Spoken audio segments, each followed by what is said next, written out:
সিজনের সময় আমাদের পাহাড়ে ভরপুর মাত্রায় কিউই পাওয়া যায়। শীতের মোলায়েম রোদ আর পাহাড়ের দিগন্তজোড়া সবুজের মধ্যে লতায় ঝুলতে থাকে পাকা কিউই। আজ আমি টুকরি ভরে কিউই পেড়ে নিয়ে এসেছি। ফলগুলো লবণ মিশিয়ে পরিষ্কার পানিতে ধুয়ে নিলাম। এরপর আমার দুই বোনের সাহায্যে কিউইর খোসা ছাড়িয়ে নিলাম। খোসা ছাড়ানো হয়ে গেলে চাকু দিয়ে ছোট ছোট গোল টুকরো করে কেটে নিলাম, যাতে শুকোতে সহজ হয়। কিউইর সাথে ভরপুর চিনি মিশিয়ে সারা রাত ঢেকে রেখে দিলাম। কিউইর সাথে চিনিটা মিশে রস বের হলে চুলার আঁচে কিউইটা হালকা সিদ্ধ করে নিলাম। এবার সেদ্ধ করা কিউইগুলো একটা একটা করে বাঁশের ট্রেতে বিছিয়ে কড়া রোদে শুকোনোর জন্য ছেড়ে দিলাম।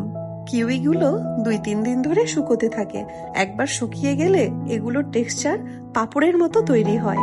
শুকিয়ে যাওয়া কিউইগুলো অনেক দিন ধরে সংরক্ষণ করা যায়। এবার নরম হবার জন্য রেখে দেয়া বাকি কিউইগুলো থেকে আমি অর্গানিক জুস বানাবো। এই কিউইগুলো পেকে এতটাই নরম হয়ে গেছে যে হাত দিয়েই খোসাগুলো ছাড়িয়ে নেওয়া যাচ্ছে। এগুলোতে চাট মশলা মিশিয়ে ভালো মতো ম্যাশ করে নিতে হবে।